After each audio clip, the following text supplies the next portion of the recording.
Les règles de distanciation sociale actuellement en application ne seront effectives que jusqu'à ce dimanche. La région de Séoul est placée sous le niveau maximal sur une échelle qui en compte 4 et celle hors de la capitale sous le niveau 3.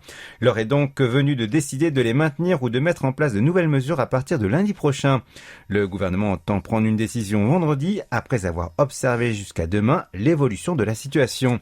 Et à ce propos, lors de la réunion quotidienne du centre de gestion de crise, aujourd'hui, le Premier ministre a indiqué que l'épidémie était loin de s'affaiblir. Kim Bo-kyun a alors alerté sur la propagation continue du virus, la saison des grandes vacances n'étant pas encore terminée. De fait, si la semaine dernière l'étau sanitaire s'est resserré dans tout le pays, le volume des déplacements a augmenté, plus particulièrement en dehors de la région de la capitale.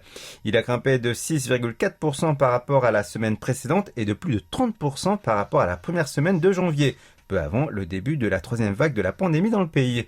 À Séoul et dans sa couronne, le volume en question a progressé seulement de 0,8% la semaine dernière. Face à cette situation, l'exécutif exhorte les vacanciers à se rendre dans des endroits moins exposés pour se reposer. Un responsable du centre de gestion de crise estime de son côté qu'il faudra encore faire davantage d'efforts exhaustifs et que cela va prendre plus de temps pour réduire le nombre de cas positifs au Covid. Pendant ce temps, les livraisons de vaccins s'accélèrent. Rien que ce mercredi, 2 530 000 doses du produit de Pfizer et 1 188 000 du sérum d'AstraZeneca sont arrivées. Le gouvernement a assuré que le pays du matin clair en recevrait un total de 28 600 000 d'ici la fin du mois.